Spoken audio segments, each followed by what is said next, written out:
Hello everyone. Story का नाम है दिल है तुम्हारा। एपिसोड 1। इंडिया, मुंबई। सड़क पर गाड़ियों की लंबी कतार बनी हुई है। चारों तरफ सिर्फ गाड़ियां ही गाड़ियां दिख रही हैं। इन्हीं गाड़ियों के बीच एक बाइक सवार बैठा बस यूं ही अपनी नज़र इधर उधर घुमा रहा था। उसने पूरे ब्लैक कलर के कपड़े पहन रखे थे और उसकी बाइक एक बजाज डोमिनार 400 थी, जो कि सबका ध्यान अपनी तरफ अट्रैक्ट कर रही थी। वो दिखने में काफ़ी स्पेशल सी दिख रही थी। तभी उस बाइक सवार की नज़र एक वैन पर पड़ती है। वह वैन उसे कुछ अजीब सी लगती है। वैन का शीशा हल्का सा खुला हुआ था। वहाँ उसे एक छोटे बच्चे का हाथ दिखाई देता है। फिर एक बड़ा सा हाथ उस छोटे से हाथ को पीछे खींच लेता है और शीशा बंद हो जाता है। शीशा बंद होने से पहले उस बाइक सवार ने वैन के अंदर बैठे व्यक्ति की हल्की सी झलक देखी थी। वैन के अंदर से कुछ अजीब सी आवाज़ें भी आ रही थी, जैसे किसी ने ज़बरदस्ती किसी का मुंह बंद करके रखा हो। वह बाइक सवार फैसला करता है कि एक बार जाकर के ज़रूर चेक करेगा, लेकिन इससे पहले कि वह जा पाता सिग्नल ग्रीन हो जाता है और सारी गाड़ियाँ चल पड़ती हैं। बाइक सवार फैसला करता है कि वो ज़रूर एक बार इनका पीछा करके ये कंफर्म हो जाएगा कि यहाँ पर कोई प्रॉब्लम नहीं है। क्या पता उसकी एक इस डिसीजन से किसी की लाइफ बर्बाद होने से बच जाए। वह उनका पीछा करने लग जाता है, लेकिन साथ ही इस बात का अच्छे तरीके से ध्यान रखता है कि उन लोगों को बिल्कुल भी शक ना हो कि कोई उनका पीछा कर रहा है।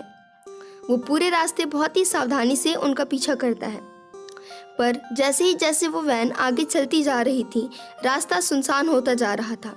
अब उस बाइक सवार को यकीन हो चुका था कि यहाँ कुछ ना कुछ गड़बड़ तो ज़रूर चल रही है। वह वैन एक पुराने गोडाउन के बाहर आकर रुकती है। वैन की आगे वाली सीट से 2 और पीछे वाली सीट से 2 गुंडे टाइप दिखने वाले लोग निकलते हैं, जिनमें से एक के हाथ में एक छोटी सी बच्ची थी, जो कि अपने आप को छुड़ाने की नाकाम कोशिश कर रही थी। बच्ची 3 से 4 साल की लग रही थी और एक स्कूल यूनिफॉर्म पहन रखी थी। वह बच्ची उनके हाथों से छूटने की बहुत कोशिश कर रही थी, पर कहाँ वो 4 हट्टे कट्टे गुंडे और वो एक छोटी सी बच्ची। वो बाइक सवार अपना हेलमेट उतारता है। लंबे घने बाल उसकी कंधे पर बिखर जाते हैं। जी हाँ, यह एक लड़की है जो बहुत ही खूबसूरत दिख रही है। उसकी बड़ी बड़ी आंखें, पिंक लिप्स, गोरा रंग, वह बहुत ही खूबसूरत है। पर इस वक्त उसके चेहरे के एक्सप्रेशंस कुछ खास अच्छे नहीं दिख रहे हैं। उसको देखकर ऐसा लग रहा है जैसे वह किसी भी वक्त किसी की जान लेने के लिए तैयार है। वह बहुत ही गुस्से भरी नज़रों से उन गुंडों को घूर रही थी। वह फैसला करती है कि इन लोगों को वो एक अच्छा सबक सिखाएगी। उनकी नज़रों से बचते हुए वह गोडाउन के अंदर चली जाती है और करीब 10 मिनट बाद उस छोटी बच्ची के साथ बाहर आती है। उसने प्यार से उस छोटी बच्ची को अपनी गोद में उठा रखा था और बैकग्राउंड से लोगों के दर्द में तड़पने और चिल्लाने की आवाज़ें आ रही थी। तो आइए जानते हैं कि इन 10 मिनट में अंदर क्या हुआ। जब लड़की गोडाउन के अंदर गई थी, अंदर बहुत ही अंधेरा था। वो गुंडे अंदर आए, सारी लाइट्स ऑन की और उस बच्ची को एक चेयर पर ले जाकर के बांधने लगे। तभी उनके पीछे से एक जोरदार आवाज़ आती है, जैसे कोई बड़ी सी चीज़ ज़मीन पर गिरी हो। उन्होंने पीछे मुड़कर देखा तो उनका एक साथी ज़मीन पर पड़ा हुआ था और एक लड़की उसके बगल में डंडा लिए हुए खड़ी थी। यह सब देखकर वो 3 गुंडे समझ जाते हैं कि यहाँ क्या हुआ होगा और अलर्ट हो जाते हैं। वो तीनों काफ़ी प्रोफेशनल लग रहे थे। 2 गुंडे उस लड़की पर अटैक करने के लिए आगे आते हैं और वह लड़की एक के ऊपर अपना डंडा फेंक कर मारती है और दूसरे को एक हाई किक के साथ नीचे गिरा देती है। तभी पीछे से भी एक गुंडा आकर के उस पर अटैक करता है और उसे वो एक पंच के साथ वापस ज़मीन पर गिरा देती है। 2 से 3 मिनट तक वो उनसे लड़ती है और इतने में ही उन लोगों की हालत ख़राब हो जाती है। ये सब देख करके गुंडों का लीडर बहुत परेशान होता है। उसे समझ में आ रहा था कि बात उनके हाथों से निकलते जा रही है। वो गुस्से में आकर के अपनी गन निकालता है और लड़की के ऊपर पॉइंट करते हुए कहता है, ए लड़की, क्या समझ रखा है रे तूने अपने आप को? क्या रिश्ता क्या है रे तेरा इसके साथ? काहे को खाली फुकट पे अपनी जान खतरे में डाल रही है? जा निकल ना यहाँ से चुपचाप, नहीं तो अपन इसके पहले ना तेरे को टपका डालेगा। समझ में आ रहा है? इससे आगे वह कुछ बोल पाता कि उसके हाथों से गन गायब हो जाती है और उसको सर में बहुत ही तेज़ दर्द का एहसास होता है। वह गुंडा तुरंत ही बेहोश हो जाता है। लड़की बहुत ही तेज़ी से उसके पास आई और उसके हाथों से गन छीनकर उसके सर पर दे मारी और इससे पहले वो कुछ समझ पाता, वो बेहोश हो चुका था। और उसकी ऐसी हालत देखकर बाकी बच्चे गुंडे भी अब वापस उठकर लड़ने की हिम्मत नहीं करते हैं, क्योंकि उनको उस लड़की को देखकर के साफ समझ में आ गया था कि ये लड़की काफ़ी अच्छे तरीके से फाइटिंग में ट्रेंड है।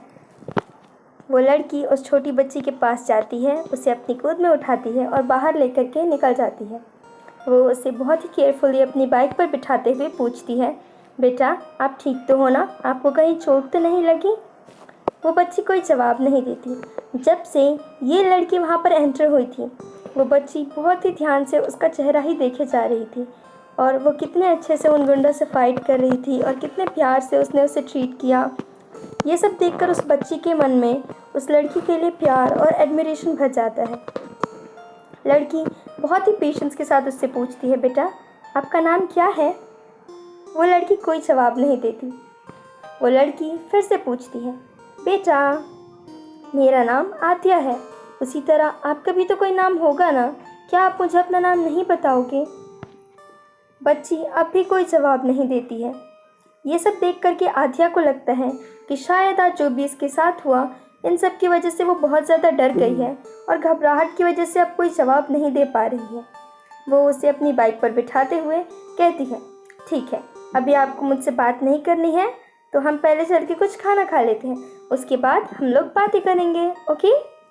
ऐसा बोलकर वो उसके साथ बाइक पर बैठती है और एक रेस्टोरेंट की तरफ निकल जाती है। रेस्टोरेंट में जा कर के वो पूछती है, क्यूटी पाई आप क्या खाना चाहोगे? अब वो बच्ची फाइनली जवाब देती है, दीदी मुझे चॉकलेट केक खाना है। आद्या उसे देख कर के स्माइल करती है और फिर उसके सर पर हाथ फेरती है। फिर वेटर को बुला करके chocolate cake, chocolate ice cream, milk shake और भी बहुत सी चीज़ें ऑर्डर करती है। जल्द ही उनका खाना टेबल पर सजा दिया जाता है। आद्या उस छोटी बच्ची को अपने हाथों से खिलाती है और वो भी चुपचाप मुंह खोल करके खाना खा लेती है। खाना खत्म होने के बाद आद्या फिर उससे बहुत प्यार से पूछती है, क्योंकि वो देख पा रही थी कि अभी बच्ची उसके साथ कंफर्टेबल फील कर रही है, बेटा क्या आप अभी भी दीदी के साथ बात नहीं करना चाहते? और फिर एक सैड फेस बना लेती है। अब वो बच्ची बहुत ही प्यार से उसके पास जाकर के बोलती है, दीदी मुझे आपसे बात करनी है, मेरा नाम समायरा है, समायरा सूर्यवंशी।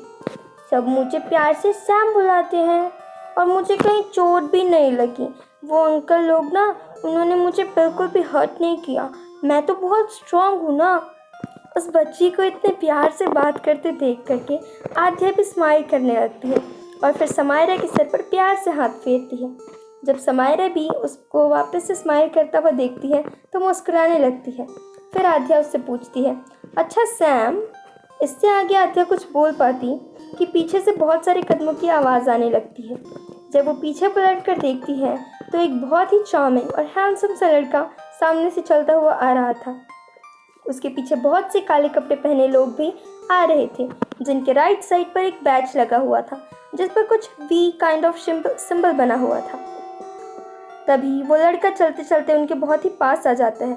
उसकी भूरी आंखें, गोरा रंग और बहुत ही बढ़िया सा हेयर स्टाइल भी बना रखा था। ये सच में बहुत चार्मिंग दिख रहा था, बट इस वक्त उसके चेहरे पे बहुत सारी टेंशन थी, लेकिन ये टेंशन भी उसका चार्म नहीं छुपा पा रही थी। बहुत सी लड़कियां उसे देखते ही रह गई थी जो रेस्टोरेंट में बैठ कर के अपना खाना खा रही थी।